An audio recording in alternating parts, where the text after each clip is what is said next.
يتم نسيوين الناس مسؤول الزول وتما بسمة الزول إميانين تميانين القناة مزيغ سار نسيري منزرية تيزي يحلان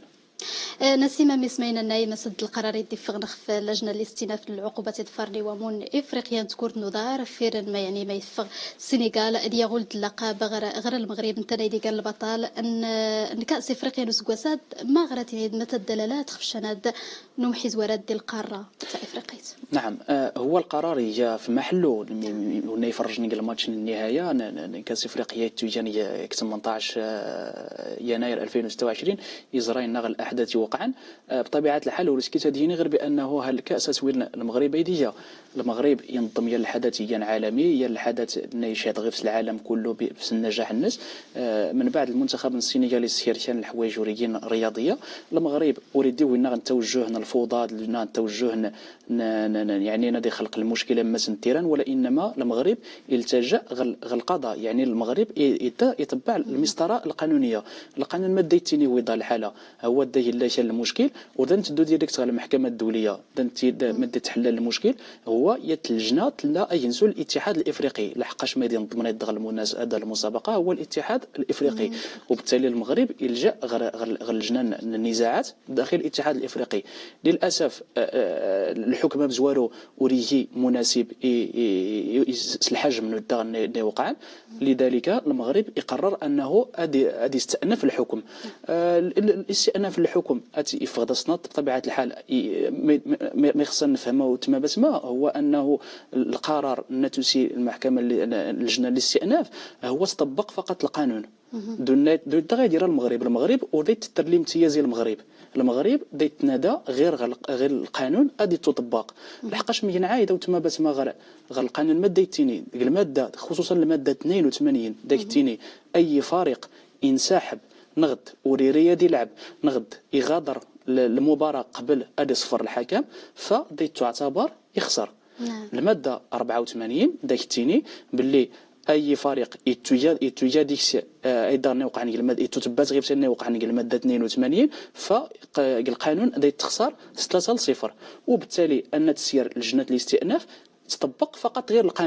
القانون هي واضح هو انه المنتخب السنغالي هتمشي دانا نفرج كاملين هتنسحب قال الماتش الانسحاب قال المباراه اللي تعني بانه هات الخساره من اللقب وبطبيعه الحال اللقب وين المغرب ايديه. نعم أمي سميتني أنا سيم أنني مسد القرارات دي جاية نزوارو دي ومزروين غد التاريخ كأس إفريقيا سقولي دي بدأ أصل دغي سومة غد الخصوص مسد يعني القرار يسد فيرن الإجراءات القانونية ورديوسا يعني فيرن يعني ديلو قصدين تقلا ومحي زوار يعني باش ورديوسا القرار سدينين قلا النهائي نغد نقرا ما غراتي لي تخويات. إيه فعلا هو أول مرة في تاريخ كأس إفريقيا أنه أدي تمنح اللقب من بعد دارت الماتش ولكن ربما تدغت فالخير بالنسبه للاتحاد الافريقي فراد لحقاش مشينا سنين لا واهلين المشاكل اللي ينسوا الاتحاد الافريقي لا نتواهلين الاختلالات ربما ايضا الحدث النادي وقع هو مناسبه فراد انه غادي تطبق القوانين نتسير لحقاش ما يديجنا غير المهمه كدير هو ضروري تطبيق القوانين لحقاش اذا انت كره القدم يت الرياضه غير لا التاريخ خاطر يعني ايضا السير السينيه لم يتنيد يتصل حرمان كره القدم وبالتالي القرار كاس افريقيا القرار لجنه الاستئناف يقف في محله يمكن دا ننتيني هو هاتو التسيير غير تطبق القانون وبالتالي القرار يجي منطقي القرار ديتدو في صالح الاتحاد الافريقي ربما تظل المناسبه فرض انه اشياء تهيكل ودغ اللجان اريد في الحق ونغوري لا يسديو جايه انعكاسات نتونوت النفسيه القرارات دي سديو جايه لاتر يورزل سواء في المنتخب ولا في المنتخب يادني ولا تخفوا قدود سماتا يعني نسن بس النهائي وريزري ديت الظروف غدا الناس ايوا النهائي دغي لحسن الحظ انه النهائي دغي يقول لا الاعلام لا الصحافه لا الكاميرات يعني كل شيء توثق بالنسبه للمغرب الطابع النقاد ديجري هو طابع ايجابي لحقاش هاد اللاعبين سن بانه هاد المجهود دغ الناس سير دغ وقعا هاد نيتني ايدي خصنا ديوي اللقب